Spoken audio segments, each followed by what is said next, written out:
Ahora, Señor, nos ponemos en sus manos, creyendo por la fe, Dios, que usted está con nosotros y con su iglesia. Padre, en el nombre de Jesús, en sus manos preciosas está nuestra vida. Amén. Pues bueno, hermanitos, gracias a Dios que nos da la oportunidad de poder compartir una semana más el estudio bíblico del libro de Daniel. Pues vamos a estudiarlo el día de hoy. Trataremos de poder abarcar todo este capítulo 11. Son prácticamente 45 versículos de este capítulo 11. Pero pues vamos a hacerlo para la gloria del Señor, que sea de bendición, que es lo que Dios está hablando a través de su palabra. Y vamos a entrar y lo vamos a hacer como lo hemos venido haciendo semana con semana. Dice el versículo primero, voy a entrar directamente a la palabra de Dios porque son 45 versículos. En algunos casos los voy a tomar de manera varios versículos y luego daré la explicación. Me detendré donde me tenga que detener porque son 45 versículos, pero todo sea para la gloria del Señor. Dice el versículo primero, hermanos, de este capítulo 11 ya de Daniel: y yo mismo en el año primero de Darío el Medo estuve para animarlo y fortalecerlo. Vean, hermanos, que en este versículo primero se refiere a Darío el Medo. ¿Qué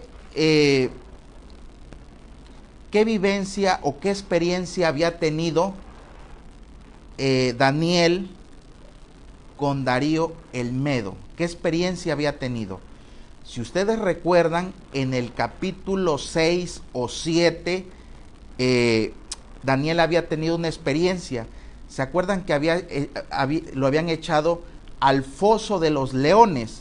Y precisamente fue en el periodo de Darío, rey de los medios.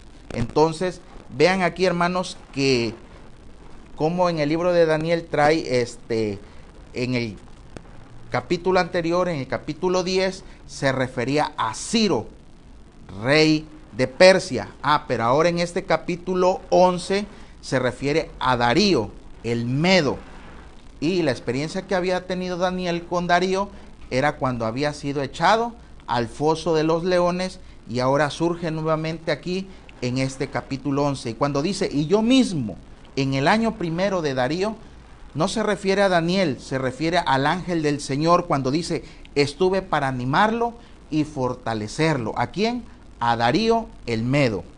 Porque habíamos señalado nosotros, hermanos, que Dios pone y Dios quita reyes. Prácticamente el cumplimiento de su palabra se va a dar, hermanos. Esté quien esté, se crea o no se crea, pero la palabra de Dios se va a cumplir. Si Él dijo que está establecido para los hombres morir y después el juicio, así será, hermanos. Haya personas que crean o no crean en el juicio final, pero va a suceder. Entonces nos queda claro que el Señor quita, pone reyes, pero su palabra se cumple, hermanos. Entonces aquí en este versículo 2 dice, y ahora yo te mostraré la verdad. He aquí que aún habrá 3 reyes en Persia, y el cuarto se hará de grandes riquezas más que todos ellos, y al hacerse fuerte con sus riquezas, levantará a todos contra el reino de Grecia. Aquí las escrituras, su palabra, los que tienen a la mano la palabra del Señor ahí donde está,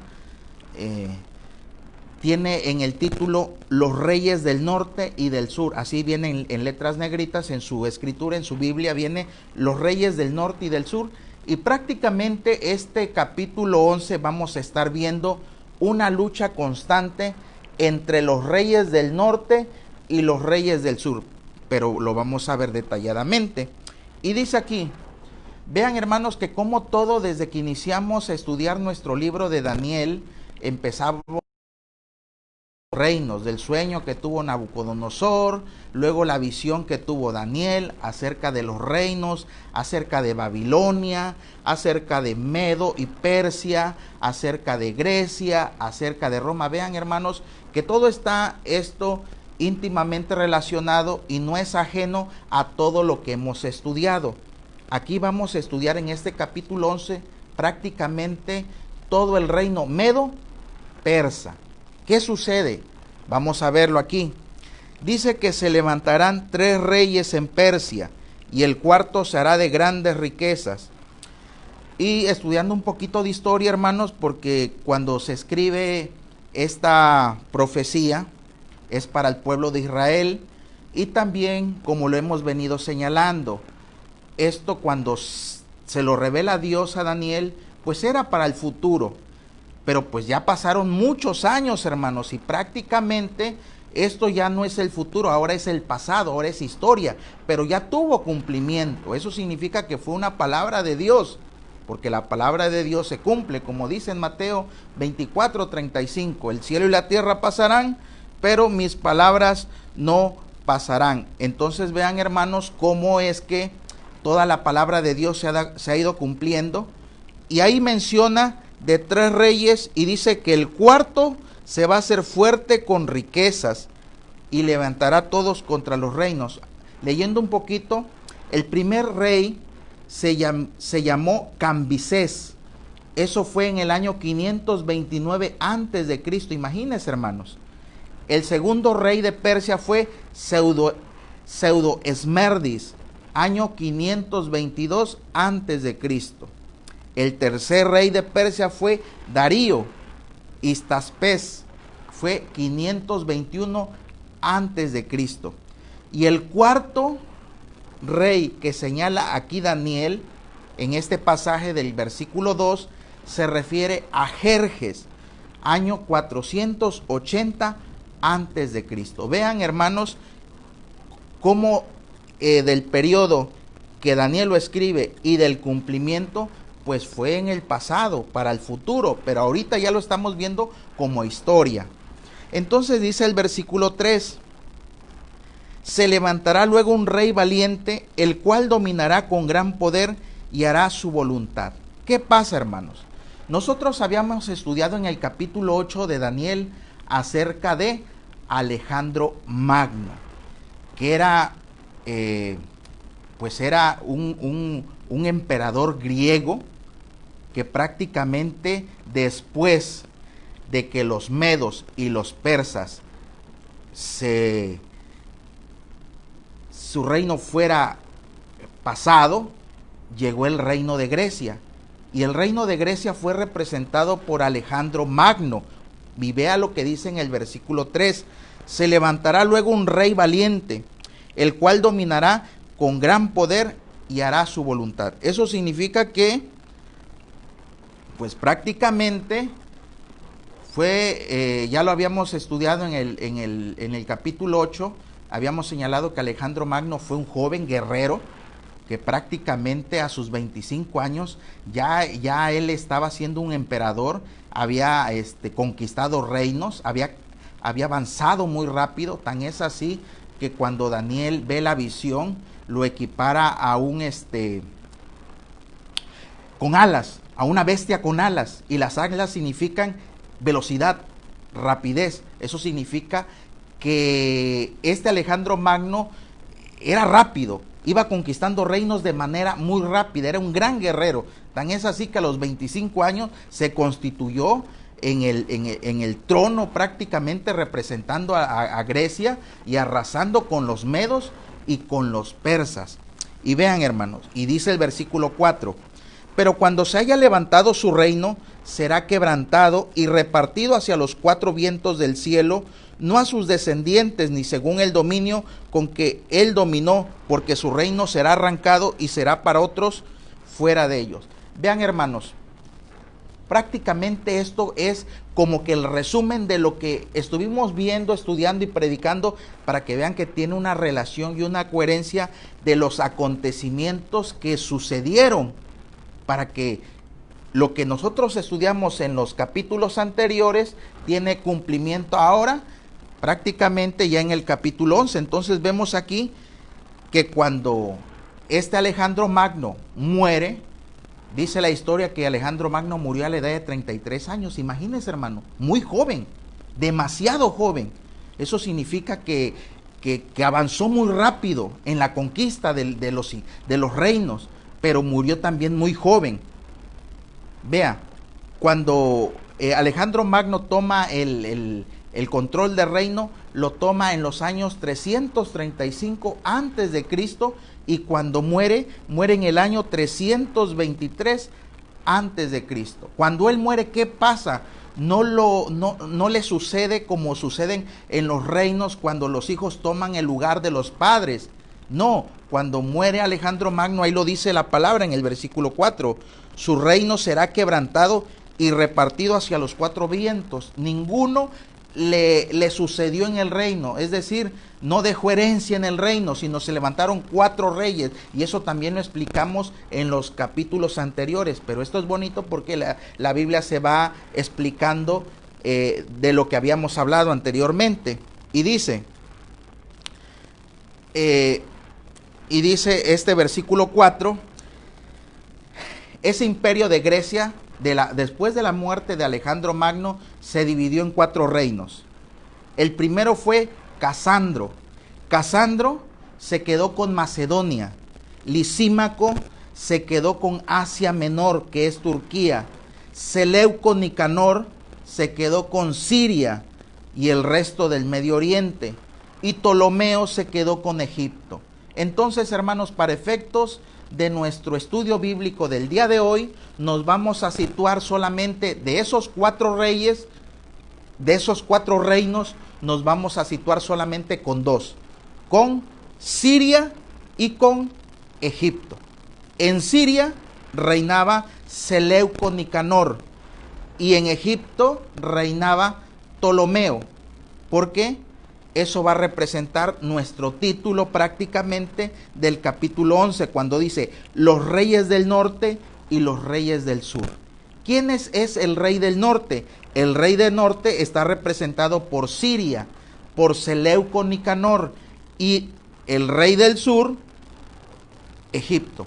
Vean, hermanos, que cuando Dios habla en las Escrituras acerca de los reinos y acerca de los lugares geográficos, siempre va a ser Jerusalén el centro. Es decir, si situamos a Jerusalén en el centro de esta profecía o de esta palabra, hacia el sur está Egipto y hacia el norte está ¿quién? Siria, para que tenga una coherencia. Por eso es que la Biblia habla de los reyes del norte, que está representado por Siria, y habla de los reyes del sur, que está representado por Egipto. Si logramos ver un mapamundi o cómo están distribuidos los países, vamos a ver a Egipto hacia abajo y hacia arriba, que es el norte, pues a Siria. Y en medio, ¿quién está? Pues Jerusalén. Entonces, vean, hermanos, cómo en este capítulo 11, todo lo que pasaba entre el rey del sur, Egipto, y el rey del norte, Siria, en medio, ¿quién estaba? El pueblo de Dios. Finalmente, el pueblo de Dios sufrió todos los estragos de esta guerra, hermanos. Entonces, vea, dice aquí, pero cuando se... Ok, ahí voy en el versículo 5. Y será fuerte el rey del sur, mas uno de sus príncipes será más fuerte que él y será poderoso, su dominio será grande. Y aquí todo lo que vamos a empezar a estudiar, hermanos, va a ser entre el rey del sur y el rey del norte. Aquí ya nos vamos a olvidar de los otros reinos de Lisímaco y de Casandro. Nos vamos a situar nada más en el rey del norte y en el rey del sur. Y dice aquí el versículo 5 del capítulo 11 de Daniel: y será fuerte el rey del sur, mas uno de sus príncipes será más fuerte que él y será poderoso, su dominio será grande. Al cabo de años, dice el versículo 6, harán alianza y la hija del rey del sur vendrá al rey del norte para hacer la paz. pero ella no podrá retener la fuerza de su brazo, ni permanecerá él, ni su brazo, porque será entregada a ella, y los que la habían traído, asimismo su hijo, y los que estaban de parte de ella en aquel tiempo. Vean, hermanos, ¿qué pasó aquí en este versículo 5 y 6? Pues nada, hermanos, que prácticamente Ptolomeo, que era el rey de Egipto, entregó a su hija al rey de Siria. ¿Cómo la ven? Esto, hermanos, de los reinos, esto del poder, esto de las guerras, hermanos, no es nada novedoso, hermanos. ¿Cómo el rey del sur, que era Ptolomeo de Egipto, porque Ptolomeo reinaba en Egipto, era el rey del sur, cómo tenía una hija que se llamaba Berenice y la entregó al rey del norte? ¿Dónde está esto? En el versículo 6, ahí lo dice: al cabo de años harán alianza, y la hija del rey del sur vendrá al rey del norte. ¿Cómo se llamaba la hija del rey del sur? Berenice. La entregó al rey del norte. ¿Cómo la ven? El rey del norte, que se llamaba Antíoco Teos, él ya estaba casado y tenía una esposa que se llamaba Laodica. Entonces, hermanos, vean que cómo fue entregado por parte del rey del sur, de Egipto, la hija Berenice al rey del norte. Él ya estaba casado, el rey del norte. Entonces, ya tenía a su esposa. Cuando se dejó con Antíoco, el rey del norte, regresa con la primera esposa, Laodica, y Laodica lo que hace es asesina al rey del norte y también asesina a la hija del rey del sur y a su descendencia. O sea, vean, hermanos, cómo este pasaje que estamos leyendo, que en su momento fue profetizado por Daniel, esto ya se encuentra en cualquier libro de historia universal, hermanos. Pero vean las fechas, hermanos, que nos marca aquí estos pasajes. Y la verdad, hermanos, es interesante porque es profundo la Biblia, y cómo va marcando los tiempos y cómo se va dando cumplimiento, hermanos. Y dice: pero un renuevo de sus raíces se levantará sobre su trono, y vendrá con ejército contra el rey del norte, y entrará en la fortaleza, y hará en ellos a su arbitrio, y predominará. No se quedaron contentos el rey del sur. Más adelante dice que se levanta un renuevo llamado Ptolomeo Evérgetes, hermano de Berenice. Berenice fue asesinada. Entonces, ¿qué pasó con Ptolomeo? Es un poquito, hermanos, es histórico esta parte, pero créanle que se le dedica tiempo, hermanos, para de repente estudiarlo, escudriñarlo, leerlo, confrontarlo, hermanos, y lleva su tiempo, hermanos. Y dice: pero un renuevo de sus raíces se levantará sobre su trono, y vendrá con ejército contra el rey del norte. Un renuevo del rey del sur. Por eso le dije que todo este pasaje, hermanos, va a estar entre el rey del sur y el rey del norte, y el pueblo de Dios en medio. Y ve, hermanos, y dice: y entrará en la fortaleza, y hará en ellos a su arbitrio, y predominará. Y dice el versículo 8: y aún los dioses de ellos, sus imágenes fundidas y sus objetos preciosos de plata y de oro, llevarán cautivos a Egipto. Y por años se mantendrá él contra el rey del norte. Así entrará en el reino el rey del sur, y volverá a su tierra. Vean, hermanos, un renuevo del rey del sur hace guerra a Siria, al rey del norte, saquea, vence, y se trae toda esa riqueza, hermanos, a Egipto. ¿Qué se trajo? Ahí lo dicen: y aún a los dioses de ellos, sus imágenes fundidas y sus objetos preciosos de plata y de oro, llevarán cautivos a Egipto. Una guerra entre el rey del sur y el rey del norte, y el pueblo de Dios en medio de esto. ¿Qué se trajo Ptolomeo Evérgetes, hermano de Berenice, a Egipto? Entre otras cosas, se trajo lo siguiente: 4,000 talentos de oro. Imagínense qué gran riqueza, ¿verdad? Se trajo 40,000 talentos de plata, y se trajo un sinnúmero de imágenes y dioses que tenían los reyes del norte. Por eso ahí lo dice en el versículo 8, hermano. Esa parte me encanta, hermanos, porque cómo se va confrontando lo que dice las escrituras con lo que sucedió, porque esto pues ya fue algo que sucedió, pero que existió. No es algo que nosotros estemos hablando de la nada, hermanos. Tiene una razón de ser y una justificación prácticamente.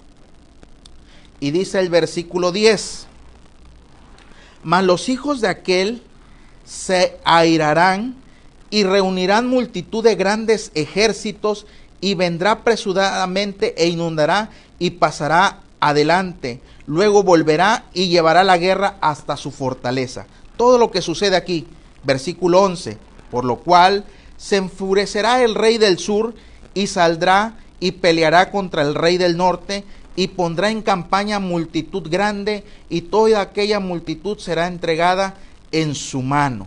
Vean, hermanos, cómo sigue habiendo esta lucha entre el rey del norte y el rey del sur. Ya habíamos dicho, cuando se refiere al rey del sur, se refiere a Egipto. Cuando se refiere al rey del norte, se refiere a Siria.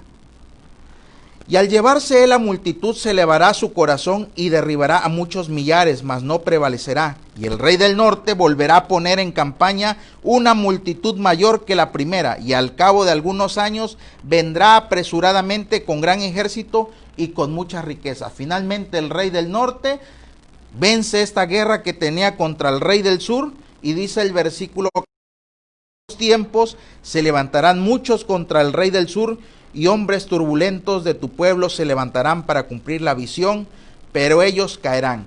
Por eso les digo, hermanos, lo que Dios había determinado a través del profeta Daniel tendría que tener cumplimiento. Esto no es como de que, como son más poderosos o son mayores en número, va a vencer determinado reino. No, porque cuando Dios decía que tal pueblo o tal reino iba a prevalecer aún con poquito ejército, ese pueblo prevalecía o ese reino prevalecía porque Dios lo había dicho en su palabra, no porque confiaran en la fuerza, no porque confiaran en la fuerza de sus caballos, de sus espadas, no, era porque Dios lo había decidido, no importando el número, no importando la fuerza, porque encontramos cuando Gedeón lucha contra aquel ejército, aún que era un ejército muy, pero muy pequeño, aún así Dios le había dado la victoria y ese pueblo ni luchó. Entonces, cuando Dios quería que un reino prevaleciera, ya estaba determinado de parte de Dios. Así que, hermano, hermana, usted que me escucha, ahora que estamos estudiando esto de Daniel, hermanos, de alguna manera histórico, por decirlo así, y para que usted no lo considere tan, pues que tiene mucha historia y de repente quiere algo más actual y reciente, pero nos toca escudriñar toda la escritura, hermano. Hay textos y pasajes, quizás digan, hay otros, pero nos toca este libro, hermanos, de Daniel en capítulo 11, pero encontramos enseñanzas aquí, independientemente que si sea un libro histórico, si sea un libro poético, si sea un libro del Pentateuco, si sea un evangelio, si sea una epístola, o si sea como sea, hermanos, Dios nos habla. Si usted es analítico conmigo en este capítulo 11 de Daniel, en ningún lado se menciona la palabra Dios. Para que usted diga, pero nos enseña. ¿No dice 2 de Timoteo 3:16 que toda la escritura es inspirada por parte de Dios, útil para enseñar, para redarguir, para instruir en justicia? Entonces, ve, hermanos, esta palabra, aun cuando es histórica, pero nos enseña lo que sucedió y cómo Dios estuvo con estos pueblos y tenía que prevalecer quien Dios determinaba. Y dice: en aquellos tiempos se levantarán muchos contra el rey del sur, y hombres turbulentos de tu pueblo se levantará para cumplir la visión, pero ellos caerán. Y dice: vendrá pues el rey del norte y levantará baluartes y tomará la ciudad fuerte, y las fuerzas del sur no podrán sostenerse, ni sus tropas escogidas, porque no habrá fuerzas para resistir. Una constante lucha entre estos pueblos, pueblo del norte y pueblo del sur. Y el que vendrá contra él hará su voluntad, y no habrá quien se le pueda enfrentar, y estará en la tierra gloriosa, la cual será consumida en su poder. Afirmará luego su rostro para venir con el poder de todo su reino, y hará con aquel convenios, y le dará una hija de mujeres para destruirla, pero no permanecerá ni tendrá éxito. Volverá después su rostro a las costas y tomará muchas, mas un príncipe hará cesar su afrenta, y aún hará volver sobre él su oprobio. Aquí ya se habla de un príncipe. Ya se habla de un príncipe que hará cesar su afrenta. Luego volverá su rostro a las fortalezas de su tierra, mas tropezará y caerá y no será hallado.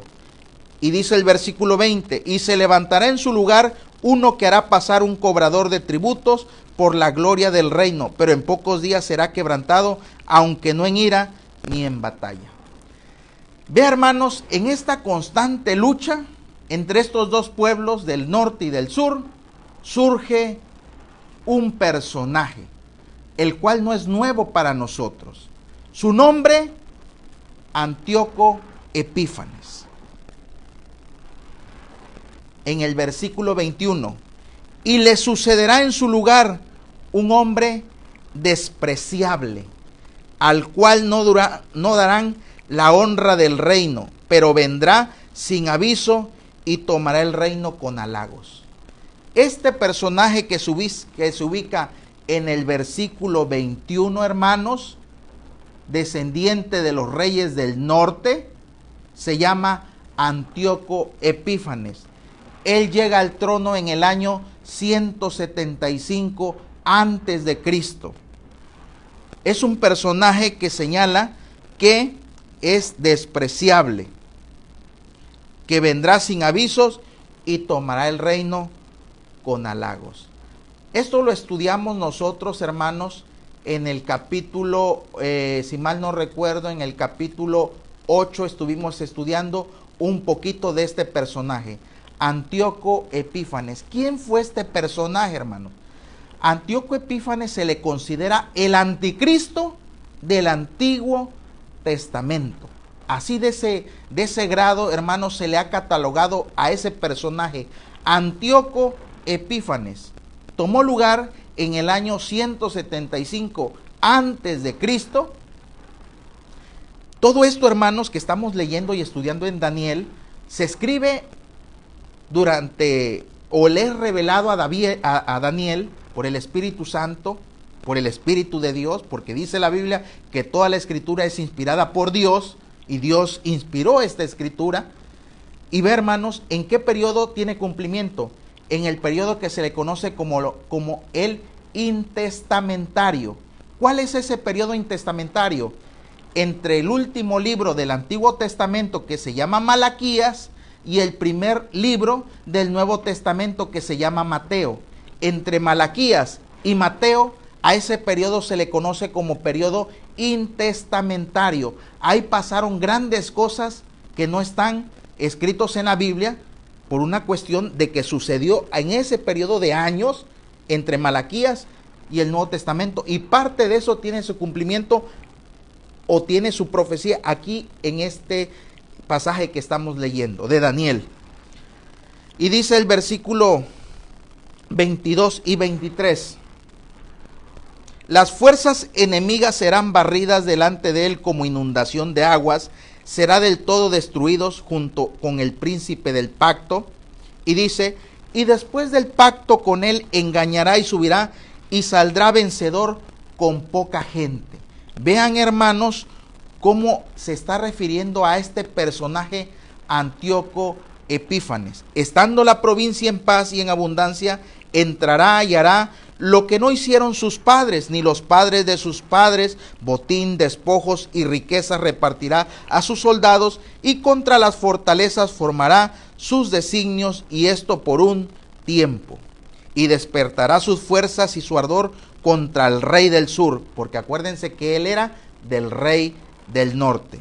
Y dice, y el rey del sur se empeñará en la guerra con grande y muy fuerte ejército, mas no prevalecerá, porque le harán traición. Vea, hermanos, en esta lucha constante, todo lo que estamos leyendo solamente es una lucha entre el reino del sur y el reino del norte. Vean, ¿durante qué tiempo se da esto? Durante el imperio griego, después de la muerte de Alejandro Magno. Dice que muere estando en su momento más vigoroso.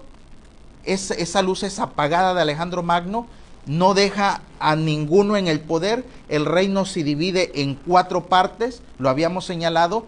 2 de ellos es Siria, uno es Siria y otro es Egipto. Cada uno lo representa un reino. Y todo este capítulo 11 lo estamos estudiando, que es una guerra constante entre el reino del sur y el reino del norte. Pero aquí emerge un personaje que es despreciable, llamado Antíoco Epífanes, al que se le considera como el anticristo del Antiguo Testamento, porque hizo cosas abominables. Ahorita lo vamos a ver.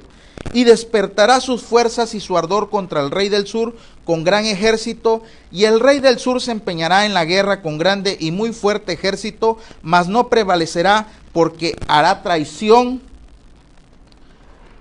Dice, porque le harán traición. Y dice el versículo 26 y 27.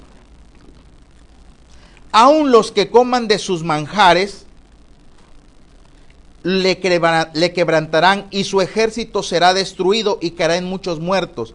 El corazón de estos 2 reyes será para hacer mal, y en una misma mesa hablarán mentira, mas no servirá de nada, porque el plazo aún no habrá llegado. Vean, así como el rey del norte y el rey del sur estaban comiendo en una misma mesa, habían intereses en contrario. Vean, hermano, el corazón de estos 2 reyes, ¿quién es? Rey del norte y rey del sur, será para hacer mal, y en una misma mesa hablarán mentira. Imagínense, hermanos, ¿qué sucede hoy en día? Por eso no es nada nuevo esto, hermanos. 2 reinos, 2 potencias hoy en día, de dos países fuertes, los más fuertes, se podrán sentar en una misma mesa, pero ya tienen pensamientos de guerra, de destrucción. Y dice, mas no servirá de nada, porque el plazo aún no habrá llegado. Vean que todo lo que sucede en esta tierra, hermano, que me escuchas, es por la voluntad divina de Dios. Todo lo que en esta tierra sucede es porque Dios lo permite. Si estamos padeciendo esto, hermanos, esta pandemia que estamos viviendo, es porque Dios lo ha permitido. ¿Por qué? Él tendrá sus motivos. Nosotros podemos acercarnos, podrá revelarnos Dios, porque la iglesia se acerca más a Dios, porque muchos serán nuevamente traídos al camino de Dios. Podemos decir muchas cosas, solo Dios sabe el motivo, porque Dios ha permitido. Muchos cristianos se han ido con esta enfermedad. Eso no significa que anduvieron mal o anden mal, pero Dios lo ha permitido por muchas cosas, hermanos. Entonces, pero todo lo que sucede aquí es por la voluntad de Dios. Todo lo que sucede en esta tierra. Y dice, y volverán a su tierra con gran riqueza, y su corazón será contra el pacto santo, hará su voluntad y volverá a su tierra al tiempo señalado, volverá al sur, mas no será la postrera venida como la primera. La primera fue en paz, la segunda será diferente. Versículo 30. Es que son 45 versículos, por eso es que estamos comentando, y para que nuestros hermanos pues compartamos los 45 versículos. Porque vendrá contra él naves de Quitim, y él se contristará y volverá y se enojará contra el pacto santo, y hará según su voluntad. Volverá pues y se entenderá con los que abandonen el santo pacto. Vean, este Antíoco Epífanes no podía sitiar al rey del sur. Se sentaron en una misma mesa para planear, no llegaron a un acuerdo, pero ya en este tiempo, hermanos, ya estaba por acercarse el cuarto imperio. ¿Cuál era ese cuarto imperio? El imperio de Roma. Porque ya estaba profetizado, hermanos, porque ya eran los tiempos en que el imperio griego iba hacia el declive. Vean cómo Dios mueve todas las piezas, hermanos.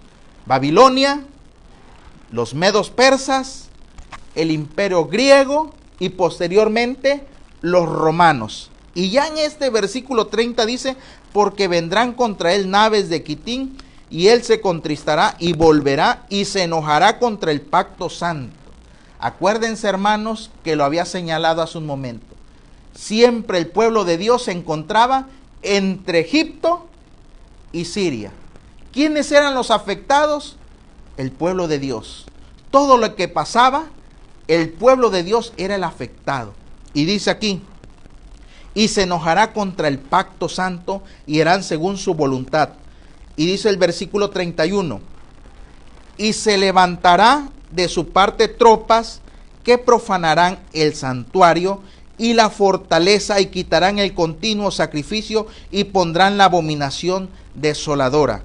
Con lisonja seducirá a los violadores del pacto, mas el pueblo que conoce a su Dios se esforzará y actuará. Vea que este Antíoco Epífanes tuvo una intervención en estos versículos 31 y 32, porque como no pudo vencer al rey del sur, y como el imperio de Roma ya estaba emergiendo, porque así lo tenía ya estaba escrito, ya estaba señalado que era el periodo que se iba a levantar el imperio romano, durante el paso por el pueblo de Dios, en el año 170, y esto está en cualquier libro de historia, Antíoco Epífanes, 100,000 judíos fueron asesinados en el año 170 antes de Cristo, encomendado por Antíoco Epífanes. Este fue un personaje abominable, por eso se le conoce a este personaje como el anticristo del Antiguo Testamento. Y cuando dice ahí, profanarán el santuario, ¿saben qué dicen los libros de historia de Antíoco Epífanes? Que él en el lugar santo sacrificó un cerdo sobre el altar. Y el cerdo era considerado por el pueblo judío como un animal inmundo.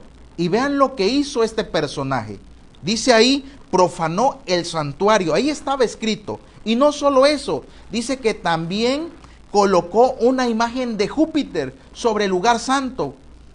Entonces vean que este Antíoco Epífanes, hermanos, era un personaje que hizo lo malo, abominable, mató a 100,000 judíos, fueron asesinados en el año 170 antes de Cristo, y todo fue durante la gestión de Antíoco Epífanes. Con lisonja seducirá a los violadores del pacto, mas el pueblo que conoce a su Dios se esforzará y actuará. Hubo un remanente, siempre queda un remanente. Ahí lo dice el versículo 32. Mas el pueblo que conoce a su Dios se esforzará y actuará. Hubo un pequeño remanente durante este personaje que dice que se esforzó y actuó y le hizo guerra a Antíoco Epífanes. Y dice el versículo 33, y los sabios del pueblo instruirán a muchos, y por algunos días caerán a espada y a fuego en cautividad y despojo, y en su caída serán ayudados de pequeño socorro, y muchos se juntarán a ellos con lisonjas. Y dice el versículo 35, también algunos de los sabios caerán para ser depurados y limpiados y emblanquecidos hasta el tiempo determinado, porque aún para esto hay plazo. Y el rey hará su voluntad y se ensorbecerá y se engrandecerá sobre todo Dios, y contra el Dios de los dioses hablará maravillas y prosperará hasta que sea consumada la ira, porque lo determinado se cumplirá. Esta parte está hermosa, cuando dice este pasaje del versículo 36, porque lo determinado se cumplirá. Y cuando Dios ha determinado algo sobre la vida, se va a cumplir, porque ya está determinado. Cuando Dios abre, no hay quien cierre. Y dice el versículo 37, del Dios de sus padres no hará caso, ni del amor de las mujeres, ni respetará Dios alguno, porque sobre todo se engrandecerá. Vea este personaje todo lo que lo que estaba haciendo, lo que en ese momento, y usted va a decir, hermanos, ¿y por qué Dios permite mucho de eso? ¿Sabe por qué, hermanos? Lo hemos leído en los capítulos anteriores. Por la desobediencia del pueblo de Israel. Dios nos ama sobre todas las cosas. Dios ama a la iglesia. Dios ama a la humanidad. Dios ama porque son hechos a imagen y semejanza. Dios envió a su Hijo para salvar al mundo, no para condenarlo. Porque de tal manera, dice la Biblia, amó Dios al mundo que mandó a su Hijo unigénito para que todo aquel que en Él cree no se pierda, mas tenga vida eterna. Dios ha tenido amor hacia la humanidad, hacia su iglesia, hacia el pueblo de Dios.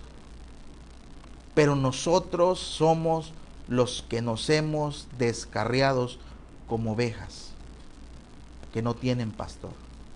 Eso es la realidad, hermanos.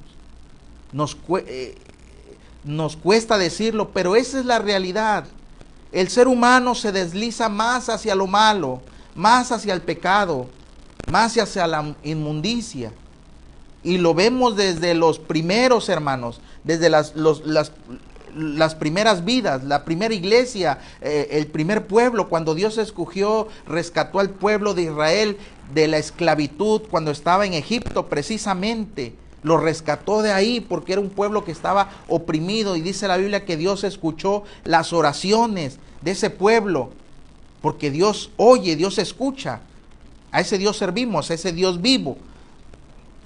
Y Dios decidió sacar a su pueblo y le dio instrucciones encomendados por Moisés, le dio los 10 mandamientos, las 2 tablas del Sinaí. La mano de Dios escribió esas tablas. Cuando bajó Moisés, ya el pueblo de Dios estaba adorando aquel becerro de oro. Dijo, hagamos a un becerro para que lo adoramos. Estaban acostumbrados a adorar imágenes.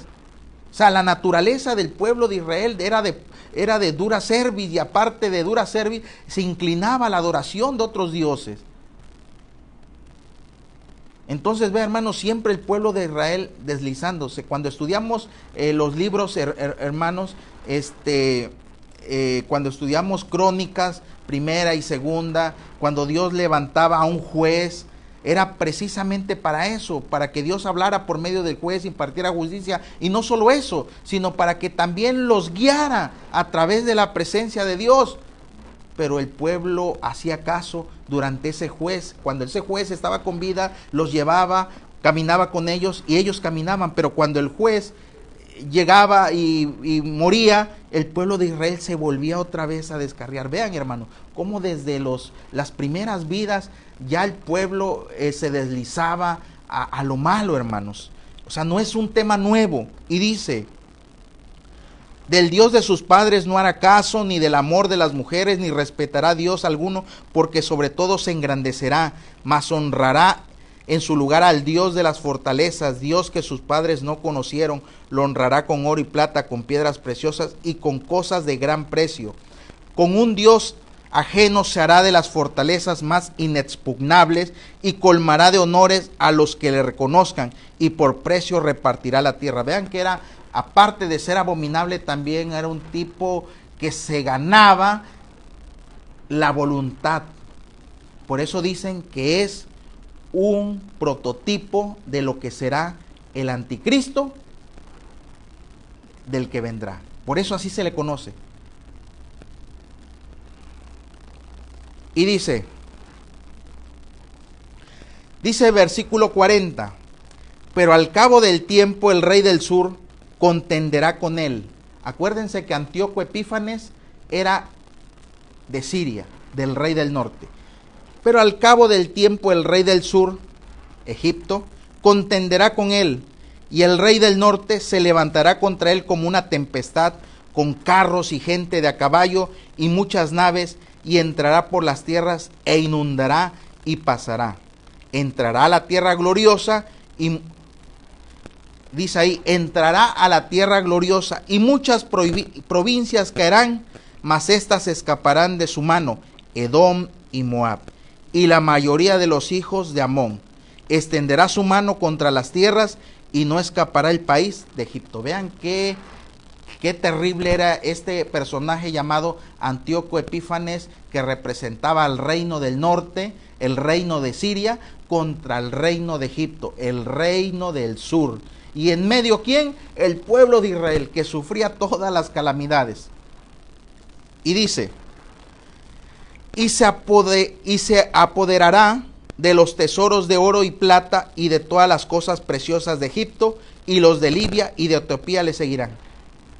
O sea, ¿cómo primero el rey de Egipto saquea a Siria, el rey del norte, se los lleva a Egipto, llamado, habíamos dicho, Ptolomeo Evérgetes, hermano de Berenice, que trajo 4,000 talentos de oro, 40,000 talentos de plata, imagínense. Y ahora el rey del norte saquea a Egipto, en el versículo 43, y se apoderará de los tesoros de oro y plata y de todas las cosas preciosas de Egipto, y los de Libia y de Etiopía le seguirán.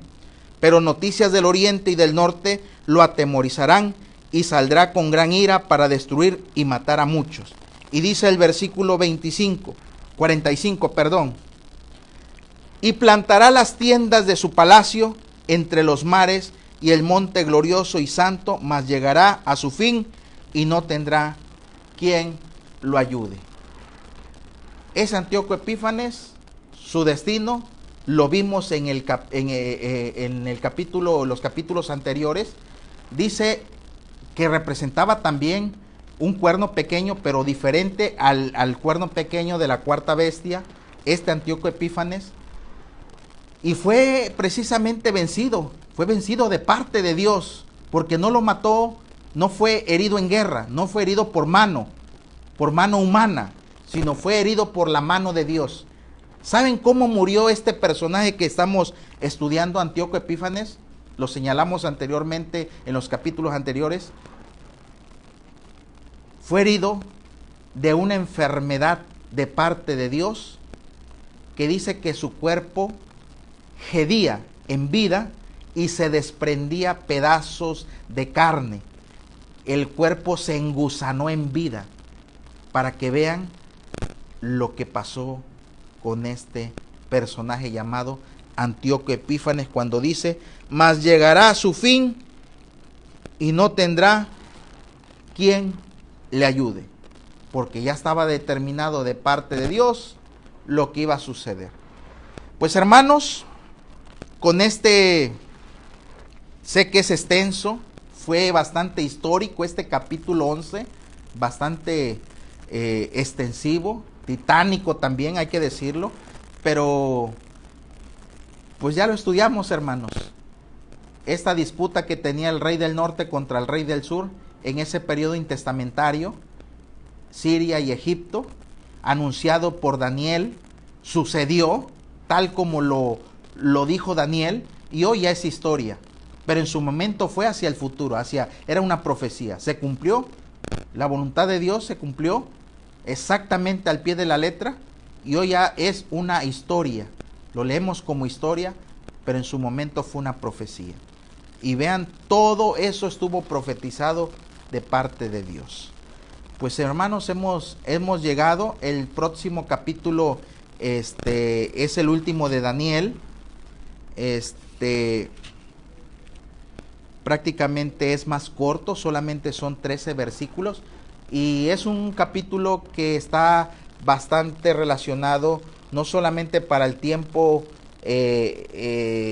antiguo, sino también está relacionado, habla de los muertos que van a resucitar. Vean, hermanos, en los tiempos de Daniel, antes de que viniera nuestro Señor Jesucristo, es un libro profético, está compaginado con el Apocalipsis. Entonces es interesante, hermanos, escudriñar la escritura, y con esto terminaríamos la próxima semana con el capítulo 12, y hemos estudiado el libro de Daniel, hermanos. Quien tuvo la oportunidad de estar todos los lunes, que Dios lo bendiga, y bueno, creo que estamos aprendiendo de estos grandes misterios, de lo que está aquí escrito en la palabra. De hecho, terminando, lo voy a anunciar de una vez, terminando este estudio de Daniel, se va a aperturar un programa nuevo, en coordinación con la Iglesia Monte de los Olivos. Será transmitido, ya lo estoy anunciando, hermana Araceli, que es la que está atrás de la coordinación del programa. terminando los lunes de estudio bíblico. Vamos a hacer una pausa y vamos a entrar a un programa los lunes a las 6 de la tarde, con el tema, bueno, el horario quizás se mueva,